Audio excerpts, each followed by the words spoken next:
maghrib berjamaah di tempatnya. Nanti apabila menyusul ke sini masih bisa kita berikan tempat. Sekali lagi kami himbau, kami ajak kepada para jamaah Ikhwan sekalian untuk bisa merapat ke depan, memberikan ruangan untuk saudara-saudara kita yang mungkin masih dalam perjalanan. Pintu kanan dan kiri untuk Ikhwan. Jadi lewatnya pintu kanan dan kiri. Pada para jamaah Ikhwan yang masih di luar bisa mengakses masjid atau ruang utama masjid melalui pintu kanan dan kiri. Sekali lagi untuk jamaah Ikhwan bisa mengakses pintu kanan dan kiri. Proyektor di atas mati.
Assalamualaikum warahmatullahi wabarakatuh.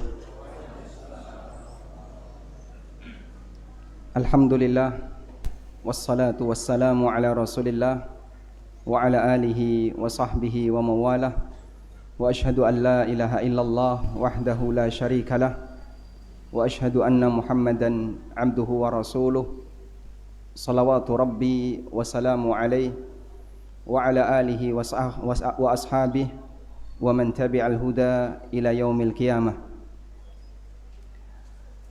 Ahlan wa sahlan bi khuduri fadilati Syekh Muhammad Al-Hashimi hafizahullahu ta'ala wa ra'ah fi hadzal masjid al-mubarak. Wa ya fadilata Syekh, inna hadzal masjid lahu inayatun bi iqamati sunnah wa iqamati durus al-ilmiyah, la siyama fid durus usbu'iyan. Walhamdulillah fa innal mujtama' wal jama'ah fi hadzal masjid masrurun biliqa'ikum wa bi hudurikum kama tara. Walhamdulillah. Wa darsuna al-an sanabhath 'anil nasihati lil ummah al-muhammadiyah alladhi huwa min hajatina jami'an. Alhamdulillah, insyaallah nanti tema materi kajian kita berkaitan dengan nasihat untuk umat Islam yang sangat kita butuhkan, dan dalam kajian ini akan disampaikan oleh beliau kurang lebih sampai pukul 7:30. Nanti ketika datang waktu Isya kita jeda sebentar untuk mendengarkan adzan Isya, kemudian kita lanjut, dan beliau tadi menyanggupi jika materi sudah selesai namun masih ada waktu yang tersisa akan dibuka kesempatan tanya jawab. Wal an nasma' kalam syekhina wa narju minkum an tulqiyal muhadarah ruwaidan tashilan li fi tarjamah wa ilaihi falyatafaddal mashkuran ma'jura. بسم الله الرحمن الرحيم. إن الحمد لله نحمده ونستعينه ونستهديه ونعوذ بالله من شرور أنفسنا ومن سيئات أعمالنا. من يهده الله فلا مضل له ومن يضلل فلا هادي له.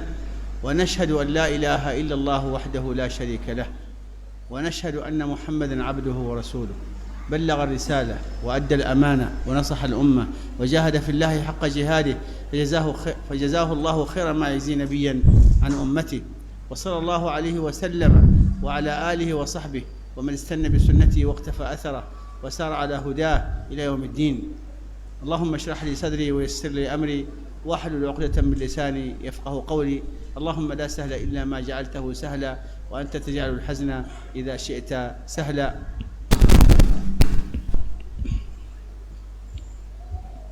مشكلة أنتم هذا المكان المغلق هذا مشكلة، هذا المفروض هذا يكون مفتوح. لا ما في مشكلة، ما في مشكلة.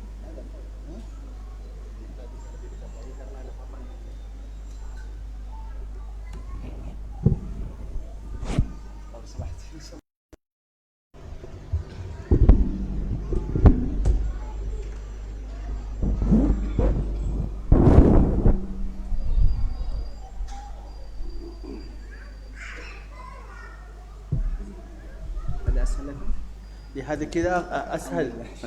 الواحد يستطيع أن يقترب من الميكروفون. نعم. نعم.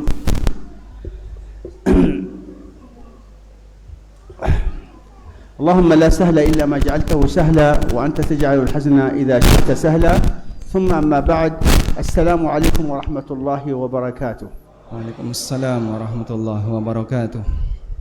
أهلا وسهلا ومرحبا بكم أيها الإخوة في هذا اللقاء المبارك الذي يجمعني بكم في هذا المسجد في بيت من بيوت الله، ونسأل الله تعالى أن نكون وإياكم ممن قال فيهم النبي صلى الله عليه وسلم: ما اجتمع قوم في بيت من بيوت الله يتلون كتاب الله ويتدارسونه بينهم إلا حفتهم الملائكة ونزلت عليهم السكينة وغشيتهم الرحمة وذكرهم الله في من عنده. نعم.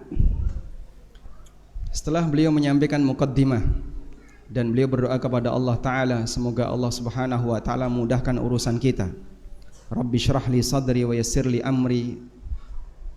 Kemudian beliau menyampaikan kata pengantar terkait ucapan selamat datang di salah satu masjid Allah Ta'ala. Semoga Allah Subhanahu Wa Ta'ala memberkahi pertemuan kita dan Allah jadikan tempat pertemuan kita ini sebagai tempat yang barokah, di mana Nabi SAW menyebutkan majtama'a qaumun fi baitin min buyutillah illa nazalat alaihimus sakinah wa haffathumur rahmah wa ghasyiyatuhumul malaikah. Sebagaimana yang disabdakan Nabi SAW, apabila ada sekelompok umat yang berkumpul di salah satu rumah Allah, maka Allah Subhanahu wa Ta'ala akan menurunkan rahmat, menurunkan as-sakinah, dikelilingi oleh para malaikat, dan Allah berikan banyak keutamaan yang lainnya. Nah, حديثنا اليوم أيها الإخوة حول آية من كتاب الله، وكتاب الله كله هدايات ومعاني وحكم لا يستطيع العقل البشري أن يحيط بها، وفي كل مرة تعود إلى كتاب الله متدبرا ومستلهما الهداية فإنك تجد فيه هداية غير التي وجدتها قبل ذلك، فلا تنقضي عجائبه ولا يخلق على كثرة الرد ولا يبلى من طول القراءة ولا يمل. كل الكلام إذا كررته مرة أو مرتين أو ثلاثة تمله، إلا كتاب الله لا يمل ومعانيه لا تنقضي مثل البحر المتلاطم الأمواج لا ينتهي أبدا. وهذا مصداق قوله تعالى: ولو أن ما في الأرض من شجرة أقلام والبحر يمده من بعده 7 أبحر ما نفدت كلمات الله. ولو كان البحر مدادا لكلمات ربي ما نفدت كلمات ربي. فكلمات الله تعالى لا تنفد ولا تنفد معانيها، ولذلك نحن نحاول فقط أن نلتقط ما يسر الله لنا من هدايات ومعاني في هذه الآية الكريمة. نعم. Materi kita akan membahas satu ayat yang terkandung dalam Al-Quran. Kemudian beliau menyampaikan Kita tahu bahwasanya semua ayat-ayat dalam Al-Quran berisi hidayah, hikmah-hikmah yang sangat banyak. Dan semua pernyataan manusia disampaikan secara berulang, itu akan membuat orang jadi merasa bosan. Kecuali kalam Allah, firman-firman Allah. Berkali-kali kita membaca kalamullah, berkali-kali kita, dan tidak ada istilah kita bosan dengannya. Dan kita selalu bisa menggali dan mengambil pelajaran darinya. Dan ini salah satu di antara pembenar firman Allah Subhanahu wa taala yang Allah sebutkan di surat Luqman, walau annama fil ardi min syajaratin aqlamun wal bahru yamudduhu min ba'dihi sab'atu abhurin ma nafidat kalimatullah. Andaikan seluruh pohon di muka bumi dijadikan oleh Allah sebagai pena, sedangkan air lautan dijadikan sebagai tintanya, bahkan dilipatkan sampai 7 kali lautan, ma nafidat kalimatullah, itu tidak akan bisa menghabiskan kalimat-kalimat Allah. Saking banyaknya hikmah yang bisa kita gali dari kalam-kalam Allah. Dan insyaallah di kesempatan kali ini kita akan mengambil pelajaran dan hikmah dari beberapa ayat yang nanti akan kita bahas. Nah, al-ayatu qawluhu ta'ala يوم لا ينفع مال ولا بنون إلا من أتى الله بقلب سليم. هذه الآية الكريمة من سورة الشعراء وردت في سياق الحديث عن إبراهيم إمام الحنفاء وأبو الأنبياء صلى الله عليه وعلى نبينا وعلى سائر أنبيائه ورسله. وردت في سياق كلامه وهو يحاور أباه وقومه. ومعروفة قصة إبراهيم مع أبيه وكيف كان يحاول أن يدعوه إلى الإيمان والتوحيد، وأبوه يرفض ذلك ويجتهد إبراهيم في هذه الدعوة كما قصها الله تعالى في أكثر من موضع، وخاصة في سورة مريم عندما قال واذكر في كتاب إبراهيم إنه كان صديقا نبيا إذ قال لأبيه يا أبت لم تعبد ما لا يسمع ولا يبصر ولا يغني عنك شيئا، يا أبت إني قد جاءني من العلم ما لم يأتك فاتبعني أهدك صراطا سويا، يا أبت لا تعبد الشيطان إن الشيطان كان الرحمن عصيا، يا أبت إني أخاف أن يمسك عذاب من الرحمن فتكون للشيطان وليا، قال راغب أنت عن آلهتي يا إبراهيم لئن لم تنتهي لأرجمنك واهجرني مليا، قال سوف أستغفر لك ربي إنه كان بي حفيا.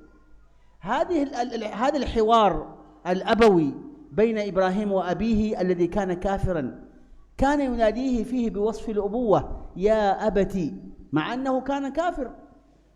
وهذا من الأدب الذي علمنا القرآن إياه في التعامل مع الوالدين حتى في حالة مخالفتنا إياهم في العقيدة، مع أننا ما يجوز لنا أن تكون بيننا مودة مع الكافر، لكن علاقة الإحسان والبر إلى الأبوين واجبة.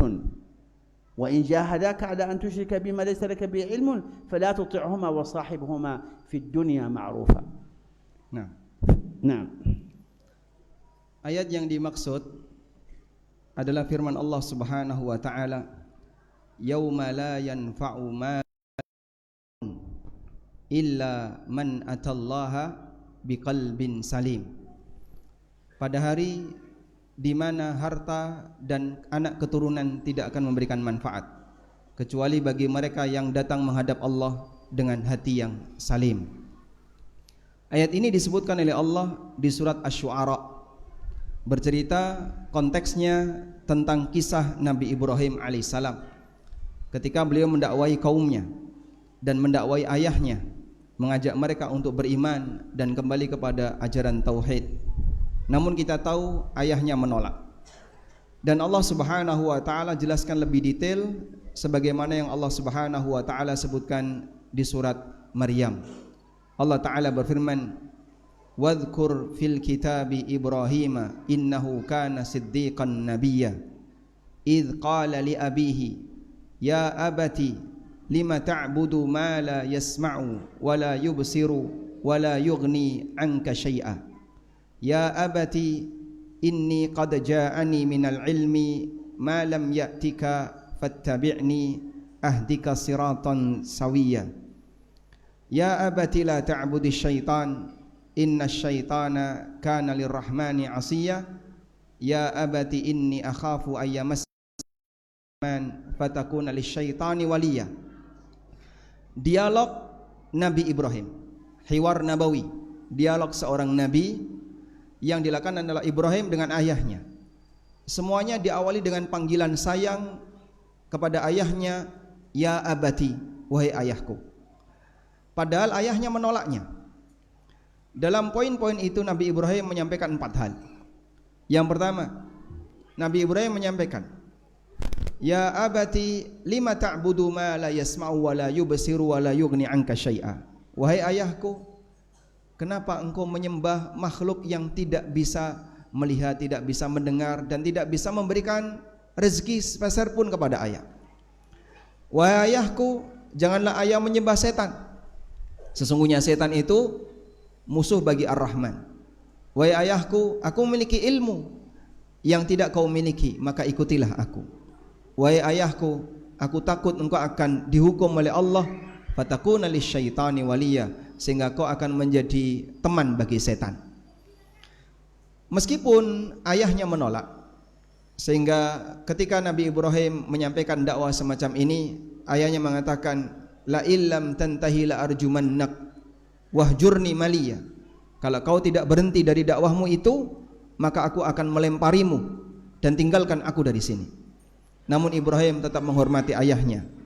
Dan ini salah satu di antara bagian dari bentuk ihsan dan upaya birrul walidain, memberikan sikap yang terbaik bagi orang tua, sebagaimana yang Allah pesankan dalam Al-Qur'an, wa in jahadaka ala an tusyrika bi ma laysa laka bihi ilm fala tuti'huma. Jika orang tuamu memaksamu untuk berbuat syirik dengan cara yang tidak benar, maka janganlah kalian mentaatinya. Nah, بعدما انتهى هذا الحوار بين إبراهيم وأبيه وقومه ويأس من أن يتبعه منهم أحد، أعلن البراءة. وإذ قال إبراهيم ولقد كان لكم في إبراهيم ولقد كان لكم أسوة حسنة في إبراهيم والذين معه إذ قالوا لقومهم إنا براء منكم ومما تعبدون من دون الله بدأ بيننا وبينكم العداوة والبغضاء أبدا حتى تؤمنوا بالله وحده. إذن أول موقف أخذه إبراهيم هو البراءة من الشرك وأهله. وفي هذا الجو الإيماني الذي فيه المفاصلة بين الشرك وأهله والتوحيد وأهله، في هذا الموقف ورد هذا الدعاء الإبراهيمي الذي ورد في سياقه هذه الكلمة التي نريد أن نشرحها نتكلم عنها اليوم. ففي هذا السياق توجه إبراهيم لربه فقال أفرأيتم ما كنتم تعبدون أنتم وآباؤكم الأولون فإنهم عدو لي إلا رب العالمين الذي فطرني فهو يهدين، والذي خلقني فهو يهدين، والذي يطعمني ثم يسقين، وإذا مرضت فهو يشفين، والذي يميتني ثم يحيين، والذي أطمع أن يغفر لي خطيئتي يوم الدين. ربي هب لي حكما والحقني بالصالحين واجعل لي لسان صدق في الآخرين واغفر لأبي إنه كان من الضالين ولا تخزني يوم يبعثون يوم لا ينفع مال ولا بنون إلا من أتى الله بقلب سليم. في هذا السياق القرآني الذي عاشه إبراهيم مع قومه أعلن هذا الموقف الذي ينبغي أن يعلنه كل مسلم وينبغي أن يتبناه كل مسلم، وهو المفاصلة بينه وبين أهل الغواية والضلال وأهل الشرك، وينبغي أن يعلن براءته من الشرك وأهله حتى يصل إلى النتيجة التي يرجوها بسلامة القلب والنجاة يوم القيامة. نعم. Seusai dialog yang disampaikan oleh Ibrahim, dan ternyata kondisi terakhirnya mereka tidak mau menerima dakwahnya Nabi Ibrahim alaihissalatu wassalam, hingga beliau putus asa untuk bisa mendapatkan pengikut baik dari keluarganya maupun dari masyarakatnya. Setelah semua telah disampaikan, maka Ibrahim menyatakan sikap al-bara'ah, menyatakan sikap permusuhan dengan praktek perbuatan mereka, kesyirikan, dan berikut pelakunya.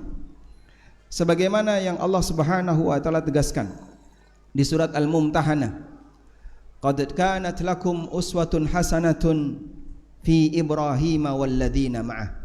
Sungguh ada contoh dan teladan yang baik bagi kalian pada diri Ibrahim dan orang-orang yang mengikuti beliau. Idz qalu liqaumihim, ketika mereka mengatakan kepada kaumnya, inna bura'u minkum wa mimma ta'buduna min dunillah. Kami berlepas diri dari kalian, kami tidak ikut campur dengan kalian, wa mimma ta'buduna min dunillah, dan semua sesembahan yang kalian sembah selain Allah. Dalam ayat ini memberikan kita pelajaran bagaimana sikap yang tepat seorang ahli tauhid, seorang muslim, ketika dia sudah menyatakan Islamnya dan mengajak masyarakat yang lain untuk masuk Islam atau untuk menjauhi syirik.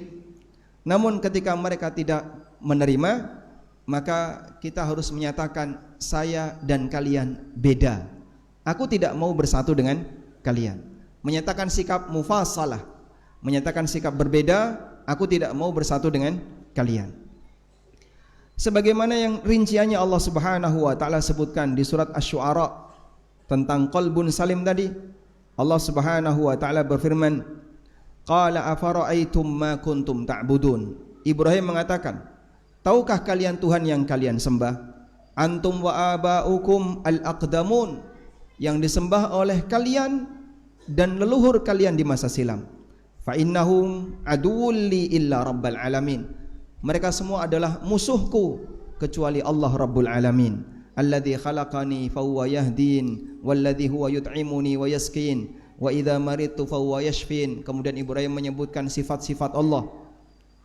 Sampai pada akhir kalimat Ibrahim berdoa kepada Allah Subhanahu wa taala, Rabbi habli hukman wa alhiqni bis salihin waj'al li lisana sidqin fil akhirin waj'alni min warathati jannatin na'im waghfir li abi innahu kana minadh dhalin wala tukhzini yauma yub'atsun yauma la yanfa'u malun wala banun illa man atallaha biqalbin salim.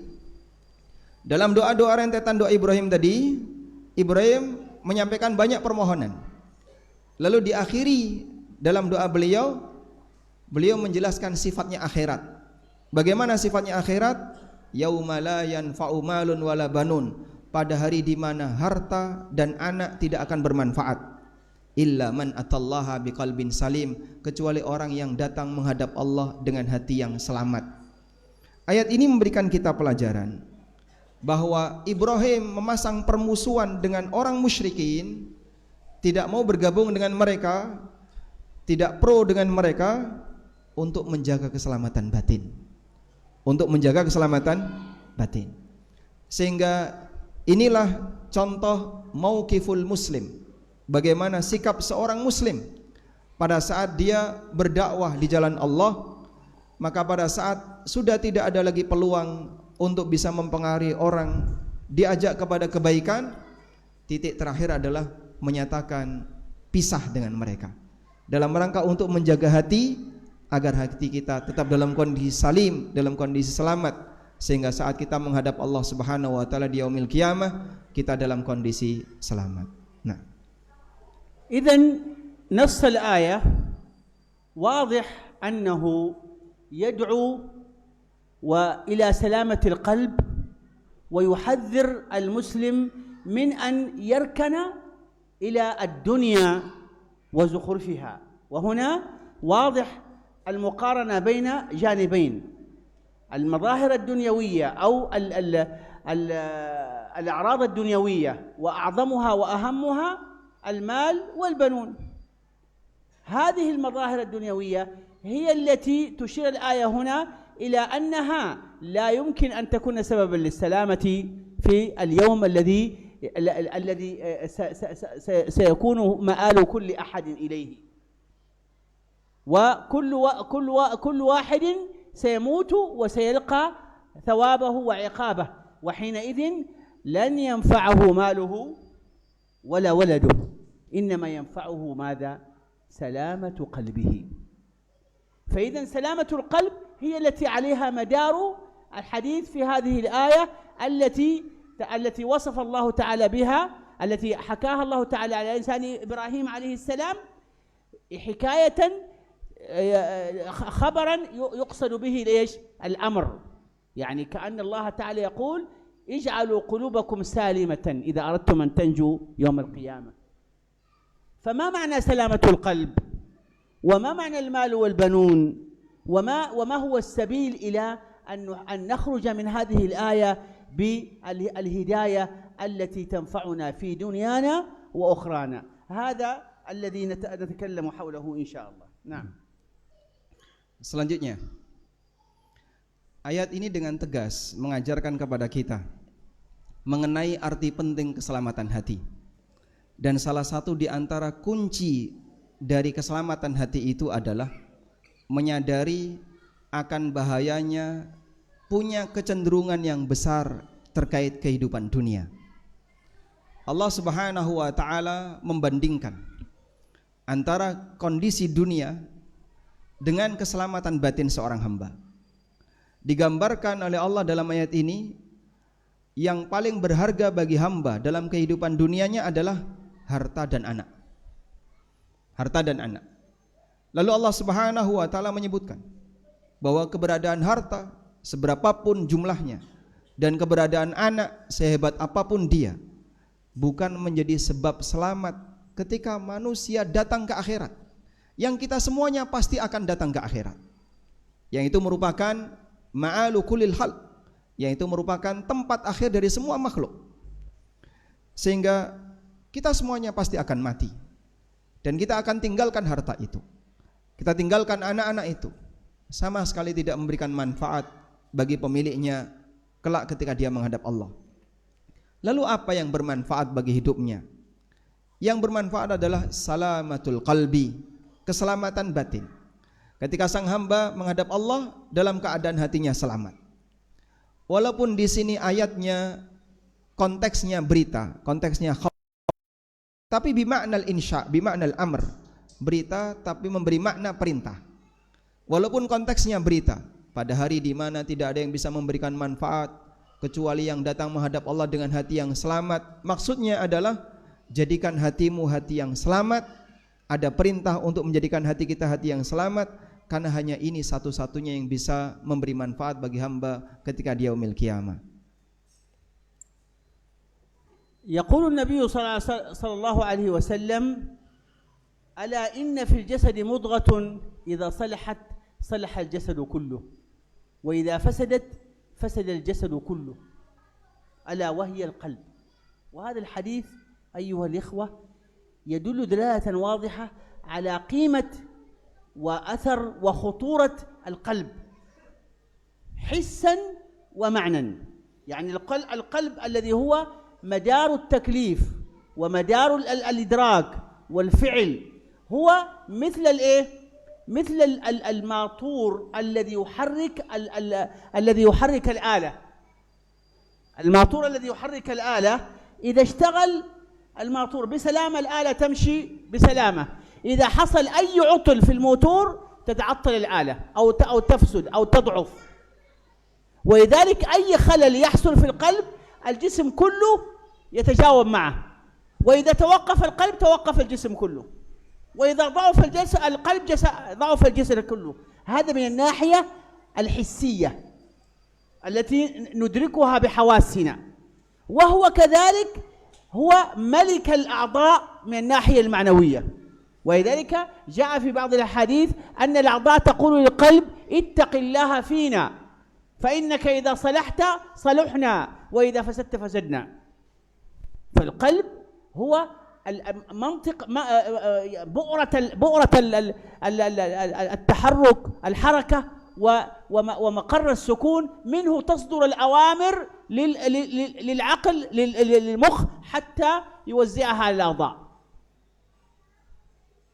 فإذا القلب هو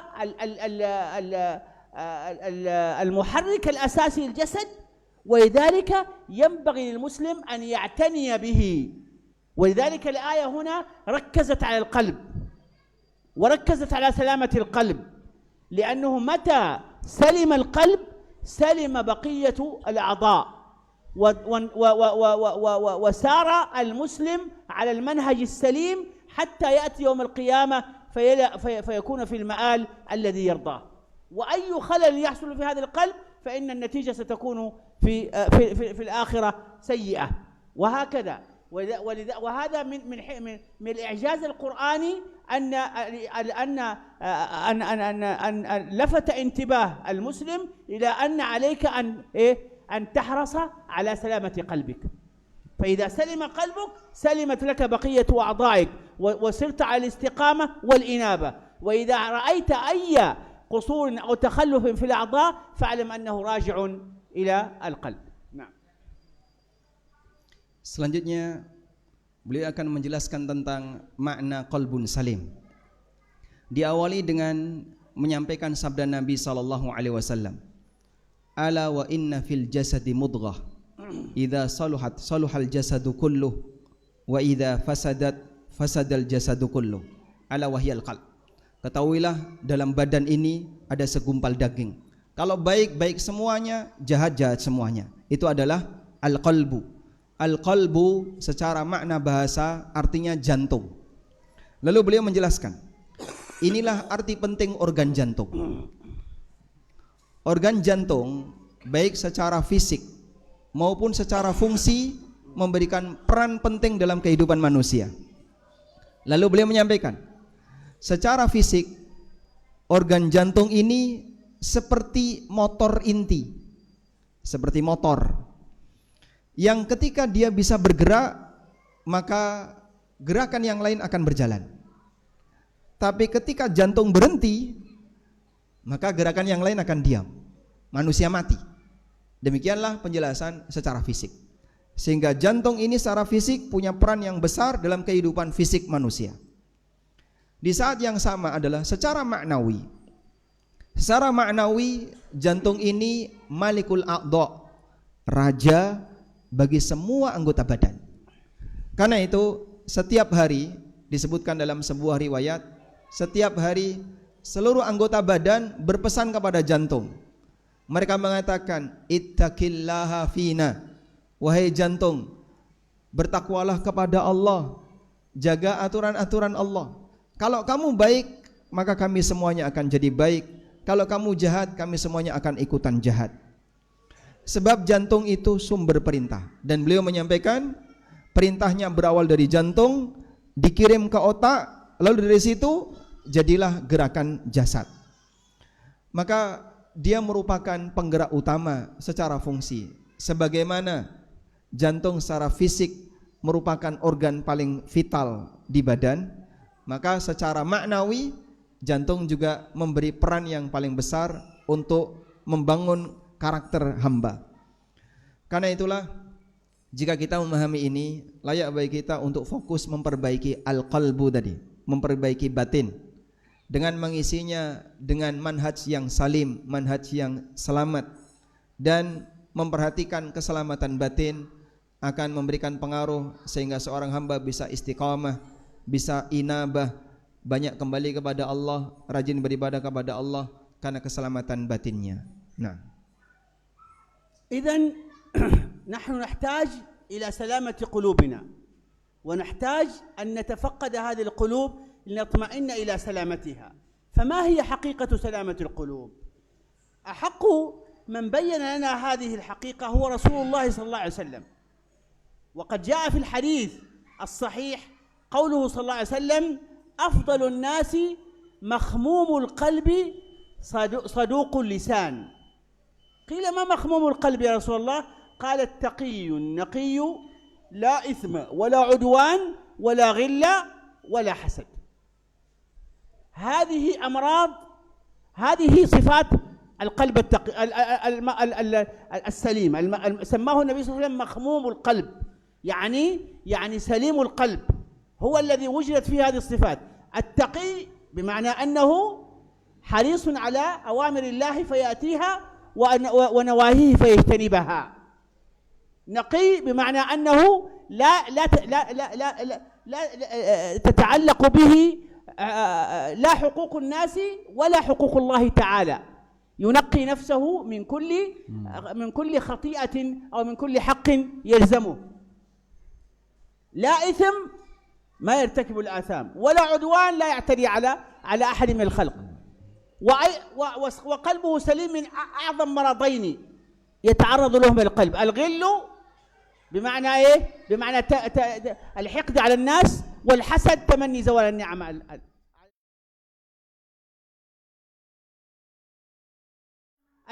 القلب المخموم أو القلب السليم كما جاءت في الحديث، وضحها طبعا بالتفصيل كثير من العلماء كما سنذكر إن شاء الله. نعم. ما شاء الله. Baik. نعم. طيب. Kita akan dengarkan adzan dulu, kemudian nanti setelah itu kita akan bacakan terjemahannya. Nah, silakan petugas yang adzan. Fadhal, ada betul.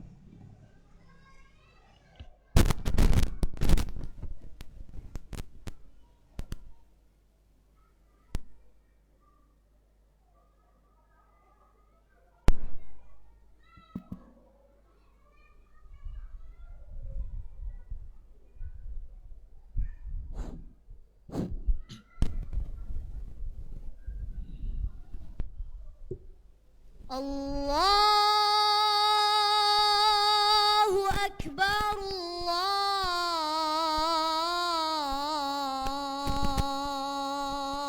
الله أكبر الله أكبر الله أكبر الله أكبر الله أكبر الله أكبر. أشهد أن لا إله إلا الله أشهد أن لا إله إلا الله. أشهد أن لا إله إلا الله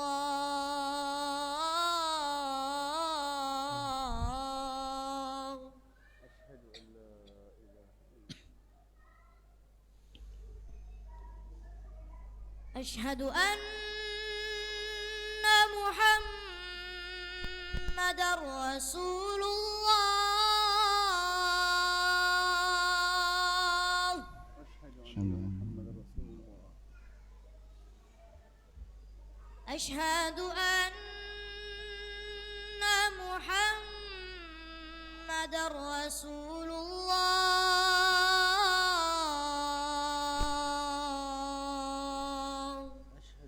محمدا حي على الصلاة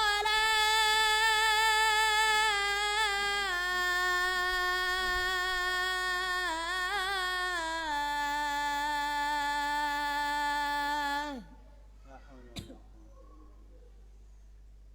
حي على الصلاة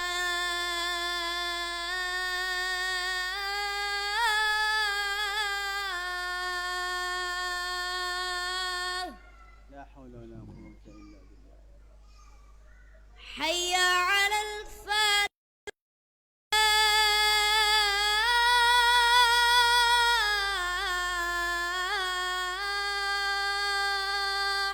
لا حول ولا قوة إلا بالله. حي على الفلاح من أنا أتأخر، أنتم تريدون أن ننتهي بسرعة. لا حول ولا قوة إلا بالله. الله أكبر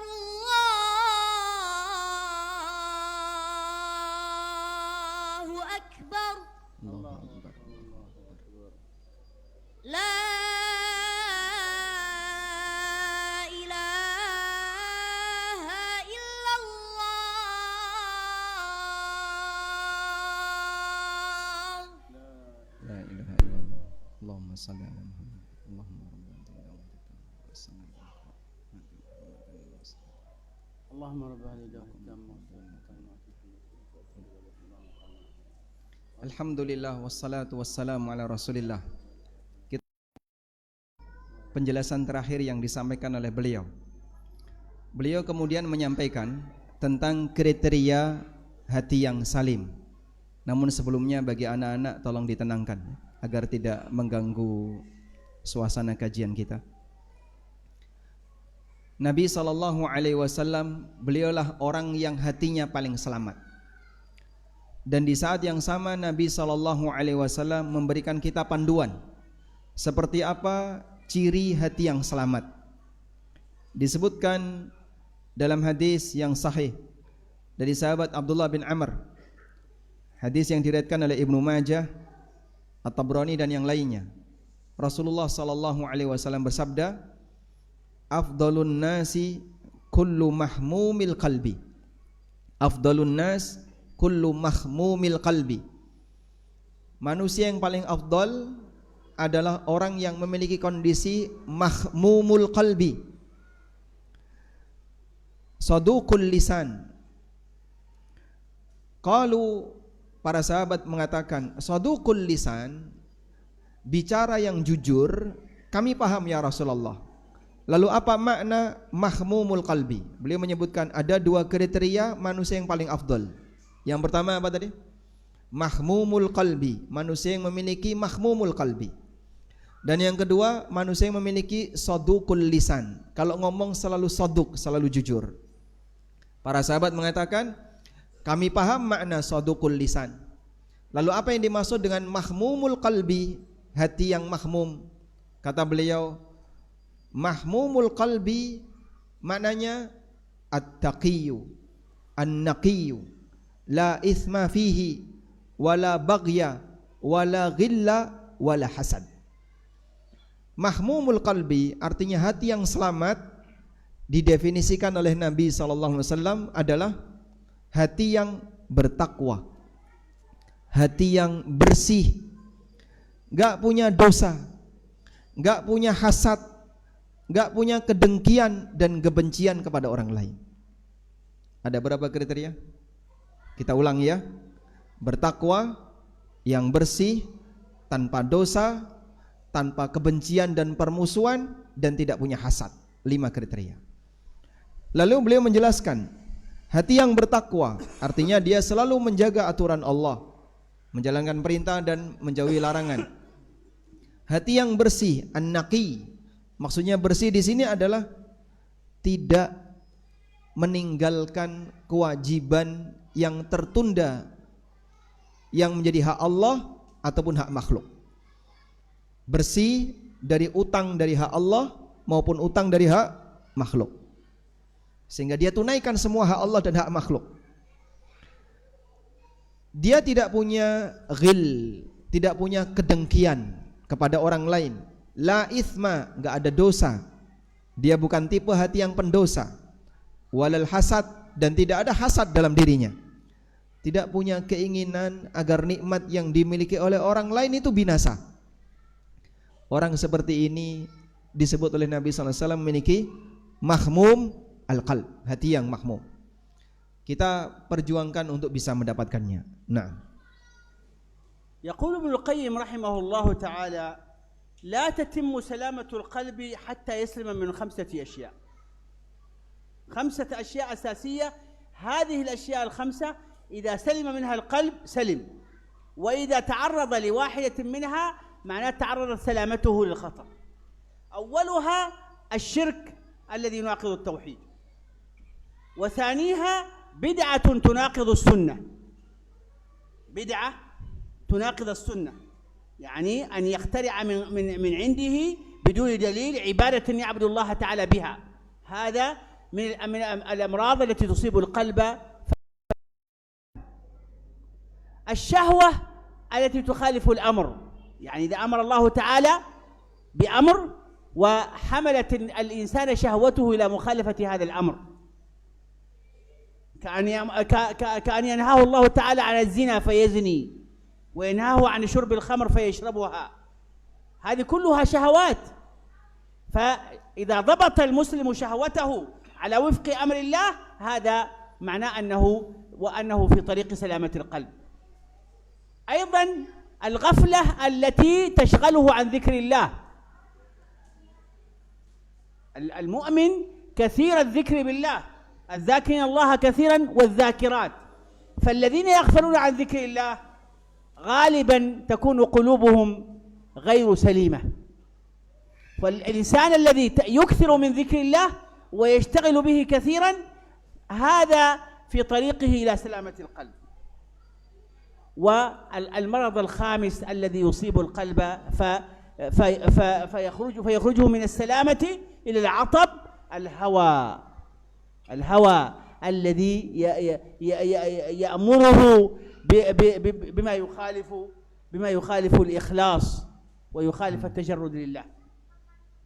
إذن الشرك، البدعة، الشهوة، الغفلة، الهوى، هذه 5 أمراض أساسية يجب على المسلم أن يعرفها ويعرض قلبه عليها ويرى أين هو منها. فإذا كان عنده شيء منها فما زال قلبه محتمل لعدم السلامة، وإذا نجا منها كلها معناها الحمد لله هو سلك في طريق سلامة القلب. نعم. Ibnul Qayyim rahimahullah menyebutkan, hati seorang hamba tidak akan bisa selamat dalam kondisi sehat kecuali jika dia selamat dari 5 penyakit paling mendasar bagi hati. 5 penyakit paling berbahaya bagi hati. Apa saja 5 penyakit itu? Yang pertama adalah penyakit syirik, lawannya adalah tauhid. Yang kedua penyakit bid'ah, lawannya sunnah. Yang ketiga penyakit syahwat, lawannya taat. Karena syahwat manusia untuk menyalahi perintah atau melanggar larangan Allah. Maka ketika seorang hamba dia bisa mentaati Allah dengan menjalankan perintah dan menjauhi larangan Allah, berarti dia bisa mengalahkan syahwatnya. Yang keempat adalah penyakit ghaflah, lalai dari banyak berzikir. Sehingga mereka yang rajin berzikir Allah dalam kalimat-kalimat thayyibah dengan rajin, hakikatnya dia sedang memperbaiki hatinya untuk memiliki hati yang selamat, untuk menuju keselamatan batin. Dan yang kelima al-hawa, hawa nafsu. Dan yang dimaksud hawa nafsu di sini adalah penyakit batin yang mengajak manusia untuk tidak ikhlas. Dia punya kepentingan ketika berbuat, mengajak manusia untuk tidak ikhlas. Ini 5 penyakit utama. Bisa diulang? Syirik, lawannya apa? Tauhid. Yang kedua bid'ah, lawannya sunnah. Yang ketiga syahwat, apa lawannya? Taat. Yang keempat ghaflah, maksudnya lalai, lawannya rajin berzikir. Yang kelima hawa nafsu, maksudnya apa? Kepentingan pribadi, mengajak orang untuk tidak ikhlas. Baik. Setiap muslim wajib untuk mendiagnosis dirinya. Sejauh mana ada 5 penyakit ini dalam hatinya, untuk bisa mengetahui posisi dia, apakah hatinya sudah masuk qalbun salim ataukah belum. Nah, إذا عرفنا أهمية سلامة القلب وهذا التوجيه القرآني المشدد، وتأكدنا طبعا الآن أن بسلامة القلب ينجو المؤمن من كل ما يخشاه في الدنيا والآخرة. طيب السؤال الذي المهم الآن، طيب ما هي الوسائل التي من خلالها أستطيع أن أصل إلى هذه الأهداف السامية؟ فأنقذ نفسي من أمراض القلب التي لا بد أن تعترضه كما ذكرها ابن القيم الأمراض الخمسة. كيف أستطيع أن أنقذ قلبي وأنجيه من هذه الأمراض؟ هناك ذكرها العلماء تعين على هذا، من أهمها وأعظمها الإخلاص لله تعالى في العمل. حاول دائما أن تحضر في عملك وعبادتك أنك تعبد الله وحده ولا تقصد بعملك غيره. وما أمروا إلا ليعبدوا الله مخلصين له الدين. قل إن صلاتي ونسكي ومحياي ومماتي لله رب العالمين لا شريك له وبذلك أمرت. كل حياتك ومماتك وعملك وترك كله لله، هذا هو الإخلاص. إذا توفر هذا الإخلاص فأنت في سبيل سلامة القلب وأنت في طريقه، ولكن عليك أن تتعاهد قلبك بعد كل حين. يقول النبي صلى الله عليه وسلم في الحديث الصحيح: 3 لا يغل عليهن قلب المسلم: إخلاص العمل لله، ومناصحة أولي الأمر، ولزوم جماعة المسلمين.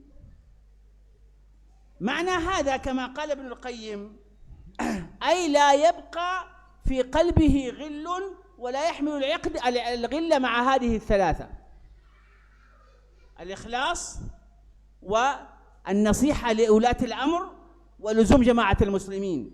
وهذه مبادئ أساسية في عقيدة أهل السنة، أن لزوم الجماعة وعدم الخروج عنها، والنصيحة بالمعروف لولاة الأمر، والإخلاص لله تعالى. هذه دائما تكون في قلب المسلم القلب السليم من الآفات والأمراض. وإذا حصل هذه الثلاثة معناه أنه بدأ القلب يزيغ ويدخله الدغل والحقد والحسد. فإذا عليك أن تراجع قلبك في هذه الثلاثة. إذا وجدت قلبك سليما فيها فأنت إن شاء الله في إطار السلامة. نعم. Selanjutnya,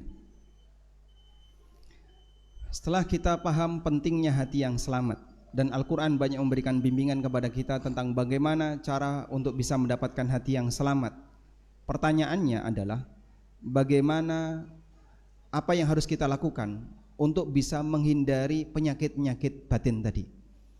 Karena kita semuanya punya peluang yang sama untuk terjangkiti 5 penyakit seperti yang disebutkan oleh Ibnu Qayyim, mulai dari penyakit syirik sampai penyakit al-hawa. Lalu bagaimana caranya agar kita bisa menghindari 5 penyakit yang berbahaya ini, yang itu bisa merusak hati? Para ulama menyebutkan beberapa sebab untuk bisa menghindari penyakit hati. Yang pertama adalah ikhlas. Ini memang butuh perjuangan, karena ketika seorang hamba dia ikhlas kepada Allah, maka hatinya akan menuju hati yang bersih. Allah Subhanahu wa taala berfirman, "Wa ma umiru illa liya'budullaha mukhlishina lahuddin." Tidaklah mereka diperintahkan kecuali hanya beribadah kepada Allah dengan ikhlas, mengikhlaskan amal untuknya. Allah juga berfirman, "Qul inna salati wa nusuki wa mahyaya wa mamati lillahi rabbil alamin." Katakanlah, sesungguhnya salatku, ibadahku, hidup dan matiku semuanya milik Allah Rabbul Alamin. Sehingga kalau kita bisa menjadikan ini semuanya kita dedikasikan untuk Allah, itulah ikhlas. Dan Nabi SAW menyebutkan dalam sebuah hadis yang sahih, beliau mengatakan, "Thalathun la yughillu alaihinna qalbul mu'min." Ada 3 hal di mana hati seorang mukmin ketika memiliki 3 hal ini, maka tidak akan ada sifat benci di dalamnya. Ada 3 hal di mana jika orang memiliki 3 hal ini, di hatinya tidak akan ada sifat ghil, tidak akan ada sifat benci, hasad kepada orang lain. Apa itu? Yang pertama, ikhlasul amal lillah. Ketika dia selalu berupaya untuk ikhlas pada saat beramal. Yang kedua, wa ta'atu ulatil umur.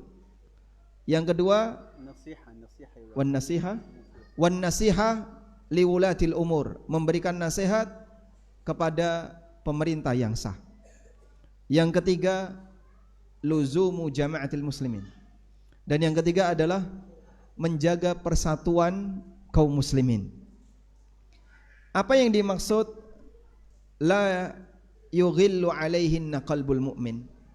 Hati terjangkiti penyakit ghil. Maksudnya adalah ketika seorang hamba memiliki tiga hal ini, maka Allah Subhanahu wa taala akan bersihkan hatinya dari penyakit kedengkian. Oleh karena itu, jika pada hati seorang mukmin bermasalah salah satu dari tiga hal ini, baik ikhlasnya, dia tidak memberikan nasihat, memberikan yang terbaik kepada pemerintah yang sah, atau yang ketiga, dia tidak menjaga persatuan kaum muslimin, berarti ada masalah dalam hatinya. Nah, أيضا من أسباب سلامة القلب رضا المسلم عن ربه وتسليمه لقضائه وقدره واستقباله لما جرت به المقادير بنفس راضية ومطمئنة. هذا واحد من أسباب سلامة القلب، أن يربي المسلم أن يوطن المسلم قلبه على أن كل ما حصل من أمر الله تعالى فهو خير، فإن أصابته سراء شكر فكان خيرا له، وإن أصابته ضراء صبر فكان خيرا له، فهو بين الصبر والشكر. هذه من أهم صفات المؤمن سليم القلب. أيضا من أسباب سلامة القلب كثرة تلاوة القرآن، لأن القرآن شيء فيه شفاء للقلوب، وننزل من القرآن ما هو شفاء ورحمة للمؤمنين. فالقرآن شفاء ورحمة للقلوب المؤمنة، فالإنسان الذي يكثر من قراءة القرآن وتدبر آياته هذا يكون في طريقه إلى سلامة القلب. فأكثر من قراءة القرآن، واجعل لك وردا يوميا تتلو فيه كتاب الله، وحاول أن تكون هذه التلاوة متدبرة. إذا كنت لا تعرف اللغة العربية لغة القرآن، فاستعمل التراجم، المصاحف المترجمة، مع أن المسلم عليه أن يحاول تعلم لغة القرآن حتى يستطيع أن يعيش مع القرآن بنصه الذي نزل به. من أسباب أيضا سلامة القلب حسن الظن بالمسلمين، وألا يسيء المسلم الظن بإخوانه، وإذا رأى أخاه المسلم على فعل يفسره بالوجه الحسن، وهذا معنى قوله تعالى يا أيها الذين آمنوا اجتنبوا كثيرا من الظن إن بعض الظن إثم. لا تحمل فعل أخيك ولا قوله على المحمل السيء، وحاول دائما أن تفسره التفسير الجميل الحسن.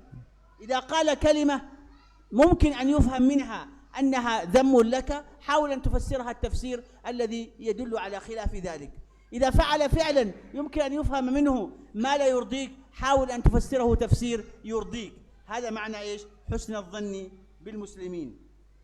أيضا من أسباب سلامة القلب النصيحة المخلصة للمسلم.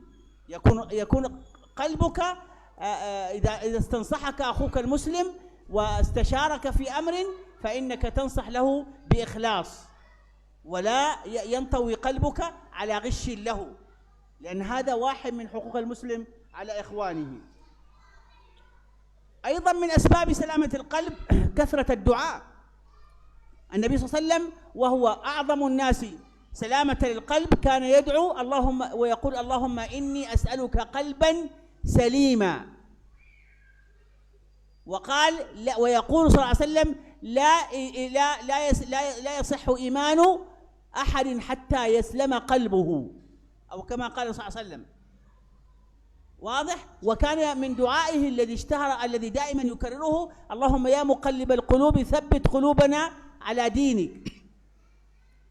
فهذه الدعوات النبوية تعلمنا أنك ينبغي لك أن تحرص على أن تدعو دائما في صلاتك وسجودك وحالك الله تعالى أن يثبت قلبك على التقوى وأن ينقيه من أمراضه التي لا بد أن تتعرض لها كما ذكرناها.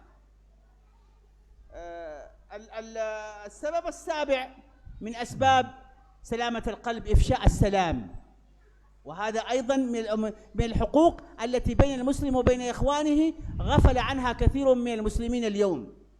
النبي صلى الله عليه وسلم يقول: لن تدخلوا الجنة حتى تؤمنوا ولا تؤمنوا حتى تحابوا، أفلا أدلكم على أمر إذا فعلتموه تحاببتم؟ أفشوا السلام بينكم، سلم على من عرفت ومن لم تعرف.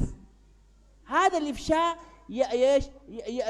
ينشر السلامة والأمن والطمأنينة والمحبة في قلوب المسلمين لبعضهم، فتتخلص قلوبهم من ايش؟ من الأضغان والإحن. فمجتمع كل ما مر أحد بآخر قال السلام عليكم ورد عليه الآخر وعليكم السلام، مثل هذا المجتمع أكيد تخلو منه الضغينة والحقد والحسد. لكن مجتمع يمر هذا بهذا وكل واحد منهم متجهم الوجه مكفهر لا يسلم ولا يرد السلام، مثل هذا المجتمع في الغالب يعني يكثر فيه الأمراض في القلوب. السبب الأخير لسلامة القلب الهدية. الهدية، النبي صلى الله عليه وسلم يقول: تهادوا تحابوا، والمحبة هي مظهر من مظاهر سلامة القلب. والهدية ليس ضروري أن تكون شيء غالي. لو أعطيت أخاك مسواك ما يساوي شيء، مجرد أنك تقدم له هذا يعتبر أنك يعني على الأقل تذكرته أو حرصت على أن تقدم له شيئا. فمجرد الهدية مهما كانت قليلة ورمزية لها قيمة وأثر، فينبغي لنا أن نهتم بها. إذن هذه مجموعة سريعة أنا ذكرتها سريعا لأجل الوقت، ولم أعلق عليها كثيرا لأجل أن لا ينتهي علينا الوقت بدون أن نذكرها. 8 أسباب كلها تعين إن شاء الله على سلامة القلوب. نعم. ما شاء الله. طيب. اللهم سلم نعم. بس أنت اختصر في الترجمة برضو لأن باقي لنا نقطة أخيرة. نعم. Bismillah. Selanjutnya, beliau menyebutkan 8 sebab untuk bisa mendapatkan hati yang selamat. Tadi sudah disebutkan 1 yaitu ikhlas. Berikutnya nomor 2 sampai nomor 8. Yang nomor 2, ridha dengan takdir Allah. Seorang hamba yang muslim, mukmin, ketika dia ridha dengan takdir Allah, dia meyakini semua yang datang dari Allah itu baik. Sehingga seorang mukmin memiliki sifat idza asabatu sarra'u syakara wa idza asabatu dharra sabara. Kalau dia sedang mendapatkan kenikmatan dia bisa bersyukur, kalau dia sedang mendapatkan musibah dia bisa sabar. Sehingga hidupnya antara syukur dan sabar.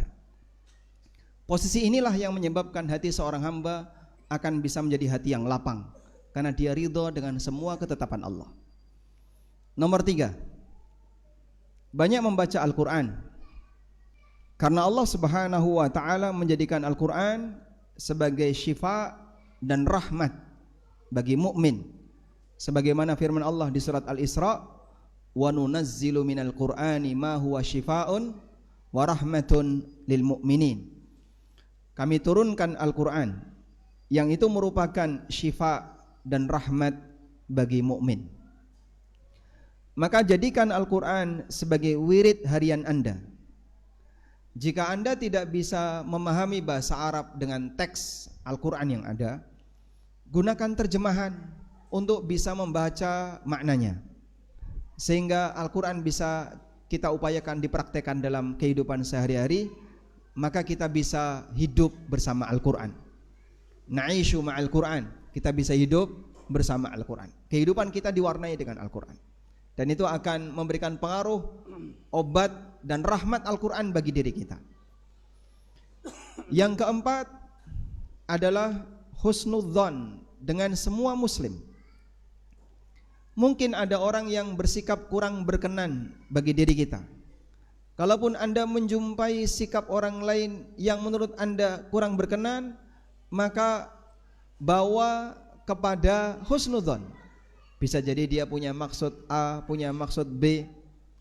Dan itulah makna firman Allah Subhanahu wa taala, ijtanibu katsiran minadh-dhann, inna ba'dadh-dhanni itsm.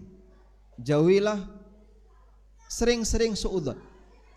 Karena sebagian dari suudzon itu isinya dosa. Dzon itu isinya dosa. Sehingga sampai pun ketika ada orang yang mungkin berbuat keliru kepada kita, kita tafsirkan kepada yang benar agar menghilangkan potensi suudzon. Lalu yang kelima, berusaha memberikan yang terbaik bagi orang lain. Dan yang dimaksud di sini adalah memberi nasihat bagi adik-adik yang ada di atas. Berusaha memberikan yang terbaik bagi orang lain.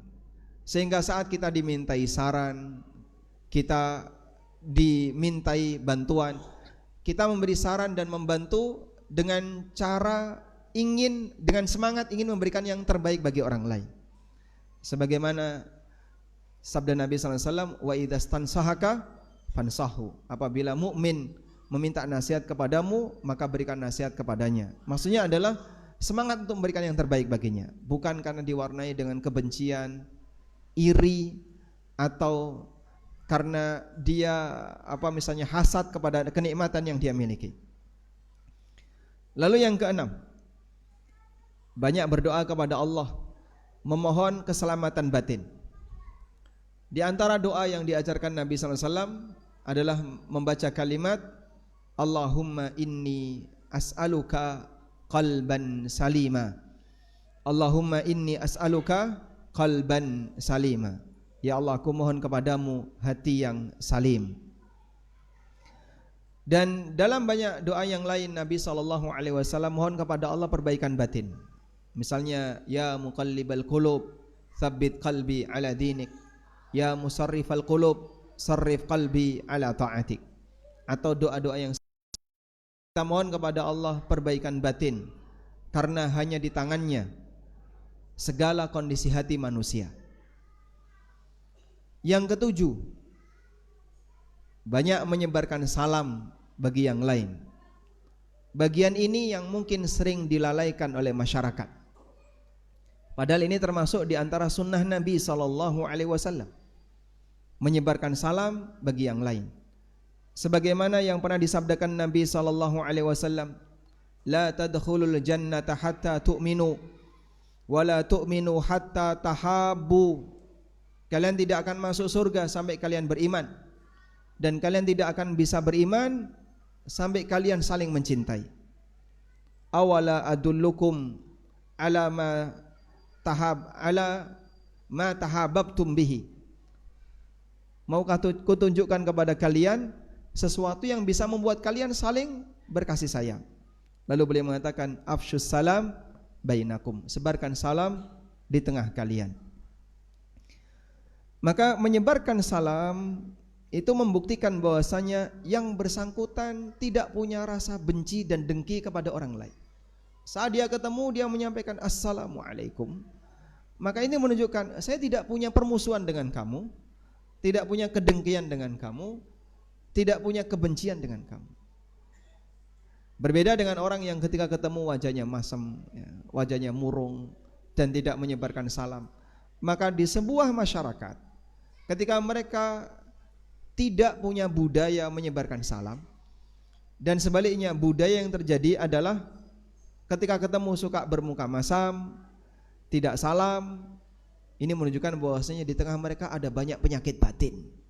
Di tengah masyarakatnya ada banyak penyakit hati. Sehingga ini pembahasannya lingkup sosial, lingkup masyarakat, di mana ketika masyarakat tidak punya budaya suka menyebarkan salam, berarti masyarakat itu banyak yang bermasalah dari sisi penyakit batin. Yang kedelapan adalah memberikan hadiah. Sebagaimana sabda Nabi SAW, tahadu tahabu, lakukanlah saling memberi hadiah agar kalian bisa saling mencintai. Dan adanya wujud mahabbah, mencintai sesama mukmin, adalah bagian dari bukti hati yang selamat. Walaupun bentuknya hadiah yang mungkin remeh. Boleh kasih contoh, miswak. Hadiah berupa siwak. Berapa sih harganya siwak? Mungkin tidak ada nilainya. Tapi ketika seseorang memberikan hadiah kepada orang lain, itu membuktikan bahwasanya dia memberikan penghargaan kepada orang itu. Maka jangan dilihat dari berapa nilai hadiahnya, tapi perhatikanlah nilai penghargaan yang diberikan oleh orang ini kepada si penerima hadiah. Sehingga dengan cara itu, maka hati seorang muslim akan selamat dari yang namanya noda-noda batin. Walhamdulillah.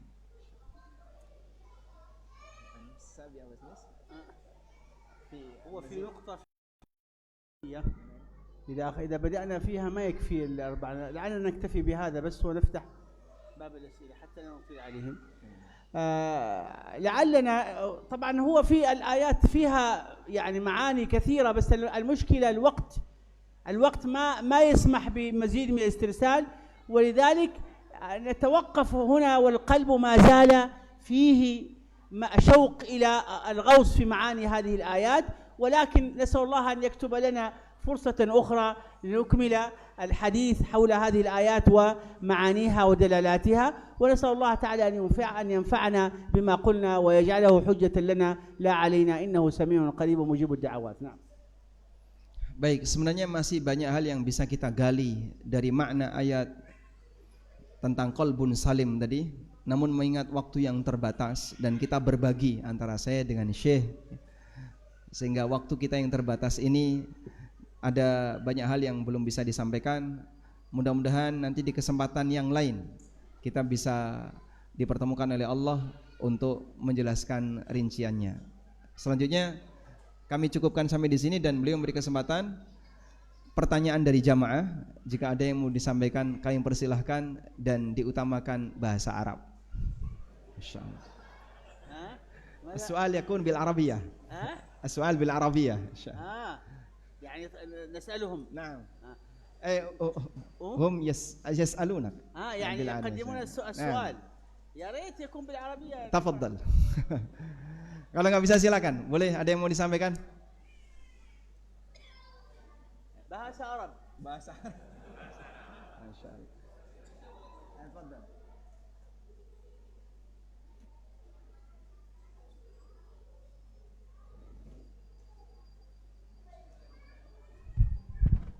Bismillahirrahmanirrahim. Assalamualaikum warahmatullahi wabarakatuh. Assalamualaikum warahmatullahi wabarakatuh. Dari mana, Pak? Dari Kebumen. Dari Kebumen ya? Iya, dari Kebumen. Ba'id. Min ba'id.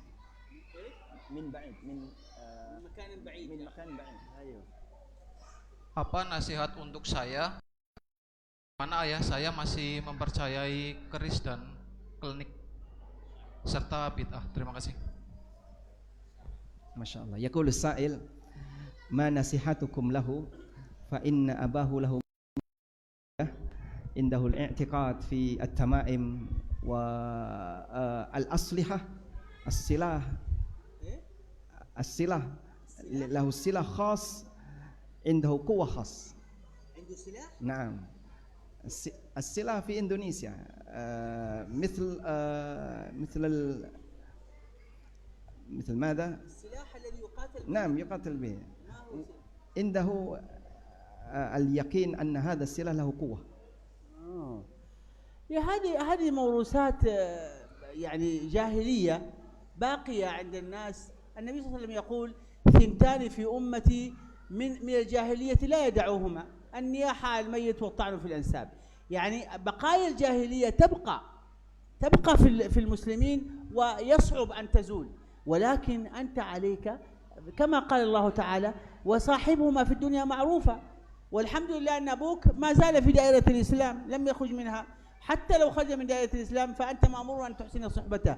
فنصيحتي لك أن تلزم والدك وتحاول أن تقدم له النصيحة كل يوم بطريقة ولون جديد. وأعظم ما تقدمه له من نصيحة هو التزامك أنت نفسك بما تعتقد، لأن الثبات على عقيدة والالتزام بالاستقامة هذا أكبر شيء تقدمه لنفسك ولمن حولك من الناس. قل آمنت بالله ثم استقم. هذه العقيدة الإيمان ثم الاستقامة. أول ما تقدمه لأبيك أن تلزم هذا، وثانيا أن تعامله بالحسنى وتدعوه بالحكمة والموعظة الحسنة وتدعو الله له، تجمع له بين الاثنين كما كان إبراهيم يفعل، يدعو أبوه ويدعو له. قال سأستغفر لك ربي إنه كان بي حفيا، ورب اغفر لي أبي إنه كان من الضالين. فكان يدعوه ويعلمه مع أنه كان كافر، ويدعو له أيضا في نفس الوقت حتى نهي عن ذلك. نعم. Insyaallah. Baik. Beliau menyampaikan ini budaya jahiliyah yang masih tertinggal di tengah kaum muslimin. Dan Nabi SAW menyebutkan Thintani fi ummati al-jahiliyah. Ada dua budaya jahiliyah yang masih tertinggal di tengah umatku. At-ta'nu fil ansab wan niyahatu 'alal mayyit. Yang pertama adalah mencela orang lain karena urusan nasab.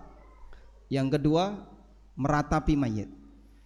Hadis ini menunjukkan bahwa terkadang ada tradisi jahiliyah, bahkan sampai kesyirikan yang masih dipegangi oleh kaum muslimin. Langsung Sallallahu Alaihi Wasallam. Maka nasihat kami kepada beliau sebagai anak, yang pertama adalah bertahan pada akidah yang benar. Dan ini nasihat yang tertinggi untuk pelaku, bahwa ketika mau memberikan dakwah kepada orang lain, dia harus mengamankan dirinya dulu, baru kemudian dia mendakwai yang lain. Nabi SAW mengajarkan prinsip ini, Qul amantu billah thumma istaqim. Ucapkanlah amantu billah, aku beriman kepada Allah, thumma istaqim, kemudian istiqomah, jangan sampai geser, selalu bertahan dalam iman. Selanjutnya berkaitan dengan orang tua Anda. Ada dua hal yang bisa dilakukan. Pertama adalah mendakwai beliau dengan mengajarkan beliau ke arah kebaikan. Yang kedua, mendoakan beliau. Dua hal, dakwah sebagaimana yang dilakukan oleh Nabi Ibrahim, yang dilakukan oleh Nabi Ibrahim alaihissalatu wassalam ketika menghadapi ayahnya.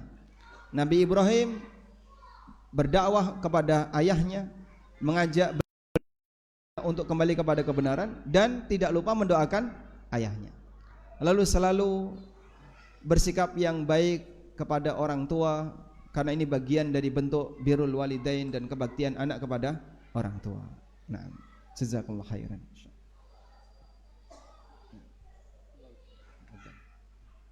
تفضل. صاحب الزاوية. تفضل. نعم. تفضل. بالعربية الحمد لله. أي تفضل، إن شاء الله. تقدم عشان نسمعك. Boleh تقدم, silakan maju Pak. خلاص Agak المايك. mendengar. في mikrofon, تفضل. Alhamdulillah. بسم الله، أحسن الله إليكم يا شيخ. بارك الله فيك. نعم، بارك الله فيكم. كيف ينصح صديقنا إذا أصابه الفطور، نعم، فحلق لحيته بعدما كانت طويلة؟ كيف؟ أول نعطي السؤال نصيحة إلى صديقنا. النصيحة. نعم. أيوة. ويتعلم معنا نعم. قديم جدا، ولكن الآن يقطع لحيته. نعم. نعم.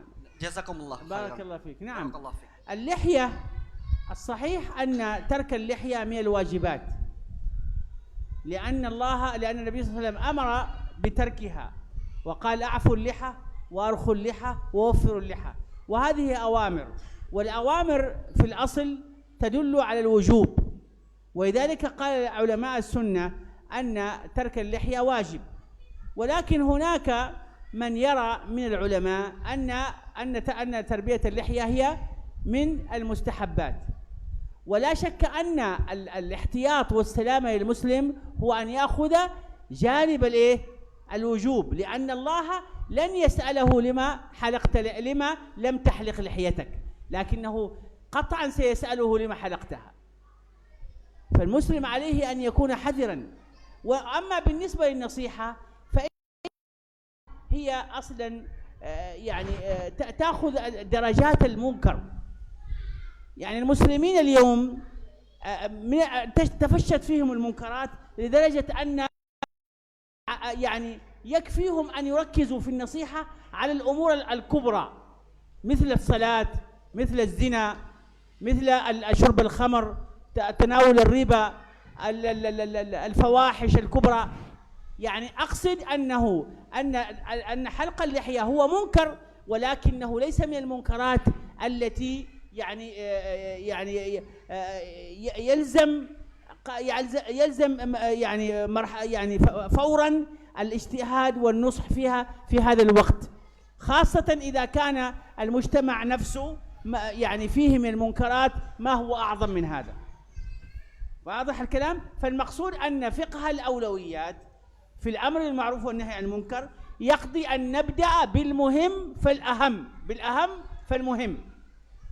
فالمجتمع مثلا الصلاة فيه يعني غريبة، هذا ما صحيح أن نأمره بتربية اللحية، بل المفروض أن نأمرهم بالصلاة أول. مجتمع يعني فيه تفشت فيه مثلا فاحشة الزنا أو شرب الخمر أو نحو ذلك، ليس من الصحيح أن نأمرهم بتوفير اللحية وهم يشربون الخمر. واضح؟ لكن الأولويات هذه تكون على المستوى العام وتكون على المستوى الخاص.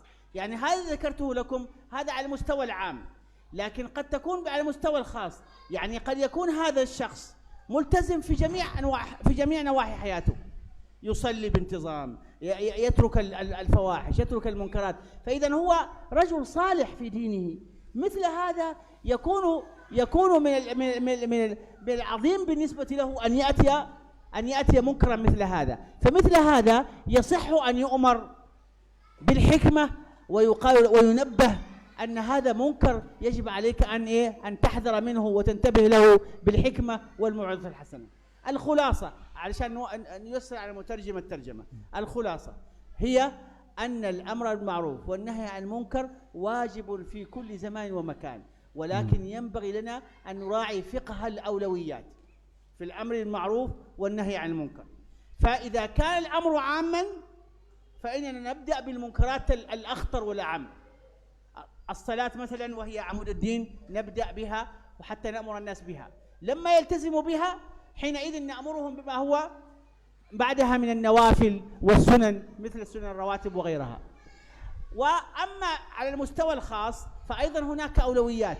فإذا كان الشخص الذي تأمره تارك للصلاة وحالق اللحية، ليس طبيعيا أن تأمره بتربية اللحية وهو تارك الصلاة. يجب أن تأمره بالصلاة أولا حتى يصلي، ثم تأمره بعد ذلك بتربية اللحية. أما إذا كان هو ملتزم بها كلها وغير منحرف إلا بالنسبة للحية، فهذا يؤمر يوجه إلى إعفاء اللحية، ولكن بالحكمة والموعظة الحسنة. نعم. Masya Allah. Baik. Beliau bertanya tentang kasus orang yang memotong jenggot. Bagaimana nasihatnya ketika yang bersangkutan futur, tidak semangat dalam mengikuti sunnah lalu memotong jenggot. Kemudian dijawab oleh Syekh Hafizahullah Ta'ala wa ra'ah berkaitan dengan membiarkan jenggot. Beliau sampaikan membiarkan jenggot, para ulama mengatakan hukumnya wajib. Bedakan antara membiarkan jenggot dengan menumbuhkan jenggot. Kita tidak ditanya kenapa jenggotmu tidak ditumbuhkan, tapi kita akan ditanya kenapa kau cukur jenggotmu. Dan dua hal ini berbeda. Karena ada banyak perintah dalam Al-Quran, ada banyak perintah dari hadis Nabi SAW, a'ful liha wa aufirul liha, dan kalimat yang semisal, yang intinya adalah membiarkan jenggot. Namun kata beliau, perlu memperhatikan prioritas ketika orang berdakwah. Anggaplah ini termasuk salah satu di antara bentuk kemungkaran yang terjadi di masyarakat. Namun di sana ada kemungkaran besar dan ada kemungkaran yang lebih ringan. Maka dakwah kita ketika mengingkari kemungkaran itu harus memperhatikan fiqhul awlawiyat, memperhatikan prioritas. Diawali dari yang paling penting, minal aham fal muhim, dari yang paling penting, kemudian kepentingannya di bawahnya dan seterusnya. Sehingga misalnya beliau membagi menjadi dua. Ada dakwah untuk masyarakat, untuk umum, dan ada dakwah untuk person tertentu. Misalnya di tengah masyarakat, di situ ada pelanggaran masalah sholat, pelanggaran dosa-dosa besar seperti zina, minum khamr dan seterusnya. Udah? Maka yang lebih ditekankan adalah meluruskan pelanggaran-pelanggaran besar ini sebelum membahas masalah jenggot. Karena pelanggaran ini lebih besar dibandingkan urusan memotong jenggot. Sehingga dia perlu ingatkan kepada masyarakat untuk kembali kepada jalan yang lurus untuk pelanggaran yang lebih besar. Demikian pula yang terjadi pada pribadi. Ketika ada sebuah pribadi, sosok tertentu rajin sholat, menjaga ibadah, taat, dia meninggalkan maksiat, tapi maka kita sampaikan secara hikmah kepadanya tentang bagaimana perintah untuk membiarkan jenggot, agar dalam hal ini kita bisa terapkan amar ma'ruf nahi mungkar sesuai dengan prioritasnya. Kesimpulannya, beliau menyampaikan kesimpulan isinya kaidah tentang amar ma'ruf nahi mungkar, bahwa pada asalnya amar ma'ruf nahi mungkar termasuk hal yang wajib, namun itu disesuaikan dengan kondisi. Jika itu berkaitan dengan masyarakat luas, maka sesuaikan dengan kondisi masyarakat luas. Demikian pula ketika berkaitan dengan pribadi, maka disesuaikan dengan kondisi pribadinya. Al-hikmah dalam hal ini penting, karena dalam berdakwah kita harus selalu menghiasinya. Walhamdulillah, masyaallah, alhamdulillah qad intahal waqt. خلاص. والآن مجال السؤال من الشيخ إلى المجتمع إلى الجماعة. طيب. هناك 4 هدايا. 4 يعني 4 أسئلة. هدايا. أيوة. 4 أسئلة. نعم. أيوة. Saya akan menyampaikan pertanyaan, yang bisa menjawab dapat amplopnya saja. Yang ada isinya. من يعرف أبو إبراهيم؟ ورد اسمه في القرآن، من يعرفه؟ تفضل. أحسنت. في أي سورة ورد؟ في أي surah? Di surat apa? ها؟ Maryam? مريم؟ في مائدة؟ لا. الأنعام. أحسنت. ممتاز. تفضل. Insyaallah lakal hadiah. Pertanyaannya tentang ayah Ibrahim, وإذ namanya قال Azar. إبراهيم لأبيه آزر أتتخذ أصناما آلهة إني أراك وقومك في ضلال مبين. أحسنت. ممتاز. Alhamdulillah. طيب. السؤال الثاني. السؤال الثاني، ما هو الحديث الذي يدل على أن القلب ملك الأعضاء؟ Sebutkan hadis yang menunjukkan bahwa hati adalah raja bagi seluruh anggota badan. تفضل. صاحب الوراء. هذا إن شاء الله. تفضل. الأخ القريب هذا. نعم. تفضل. قول بالعربي، الحديث بالعربي ما هو بالعربية. نعم. pelan-pelan. بالعربية. نص الحديث. أيوة. نعم. إن في الجسد مضغة يعني قطعة لحم، إذا صلحت صلح الجسد كله، وإذا فسدت فسد الجسد كله. وإحنا شبهناها بإيش؟ بماذا شبهنا هذه المضغة في المحاضرة؟ من يعرف؟ نحن شبهناها بشيء موجود في حياتنا. أترجم لهم السؤال. Nah, beliau menyebutkan bahwa Nabi SAW menyebutkan mudghah, dalam jasad ini ada segumpal daging, kalau baik-baik semuanya, jahat-jahat semuanya. Dan tadi kita menyebutkan bahwa dalam jasad ini yang dimaksud segumpal daging itu mirip seperti apa jasad itu?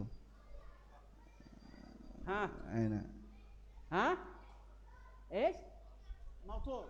أيوة أحسنت. Ya, dia sebut seperti motor, ya, احنا penggerak. قلنا الموتور في الموتور السيارة، موتور الماكينة، أي موتور صنعه الإنسان هو يتحكم في بقية الإيش؟ الجهاز الذي يعمل به. إذا توقف الموتور توقف الجهاز. صح.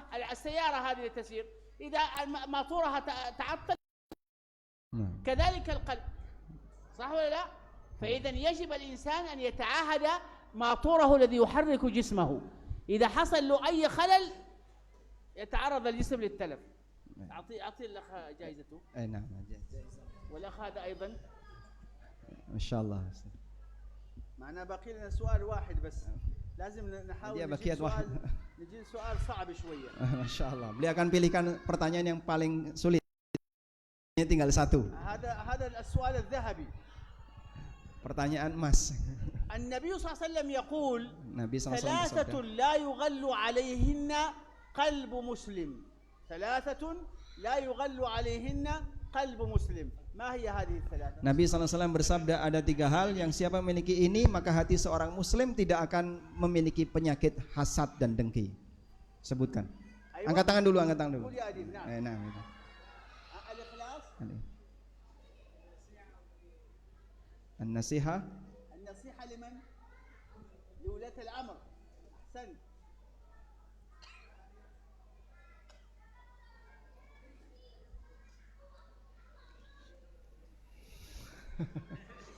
ها؟ أنت كتبته؟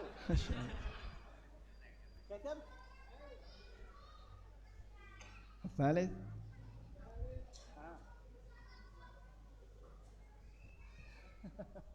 خلاص ننقل الجائزة ترى بعدين.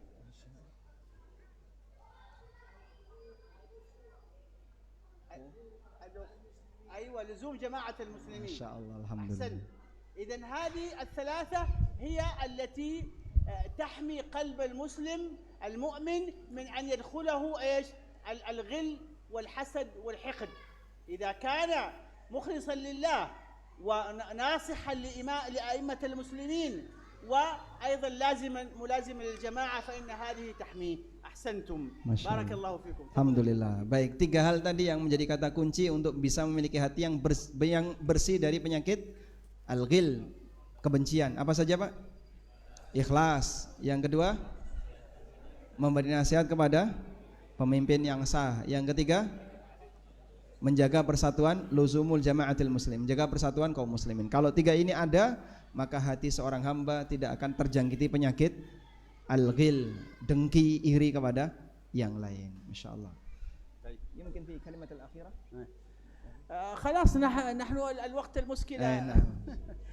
طيب جزاكم الله خير على حسن الاستماع وعلى هذا التفاعل الذي يدل على أنكم فعلا كنتم ما شاء الله في إنصات، سواء أسئلتكم التي وجهتموها لنا وكذلك أسئلتنا التي وجهناها لكم كلها تدل على أننا إن شاء الله أفدنا واستفدنا، وهذه من عاجل بشرى المؤمن. أسأل الله تعالى أن يبارك هذا الجمع وأن يجعله جمعا مرحوما وأن يجعل تفرقنا من بعده تفرقا معصوما وأن لا يجعل فينا ولا معنا ولا من يتبعنا شقيا ولا محروما وأن يجعل ما سمعنا حجة لنا لا حجة علينا وأن يبارك لنا ولكم فيما سمعنا وأن يرزقنا وإياكم سلامة القلوب وهداية الأعضاء وأن نكون من الذين آمنوا بالله ثم استقاموا، أولئك الذين تنزل عليهم الملائكة ألا خوف عليكم اليوم ولا أنتم تحزنون. بارك الله لنا ولكم وصلى الله وسلم على عبده ورسوله محمد وعلى آله وصحبه أجمعين. سبحانك اللهم وبحمدك أشهد أن لا إله إلا أنت أستغفرك وأتوب إليك. Nah, beliau menyampaikan terima kasih karena sudah bisa menghadiri majelis ini, dan hakikatnya kita saling memberi manfaat di forum ini, baik beliau memberi manfaat kepada kita maupun kita memberi manfaat kepada beliau, dan beliau berdoa kepada Allah Ta'ala dengan beberapa doa yang intinya semoga Allah Ta'ala menganugerahkan kepada kita hati yang salim, hati yang selamat, dan Allah Subhanahu Wa Ta'ala semoga jadikan pertemuan ini pertemuan yang mendatangkan keberkahan, dan perpisahan kita perpisahan yang nanti dijaga oleh Allah dari aneka keburukan. Wassallallahu ala nabiyyina Muhammadin wa ala alihi wa sahbihi wasallam, wa akhiru da'wana alhamdulillahi rabbil alamin. Wassalamualaikum warahmatullahi wabarakatuh.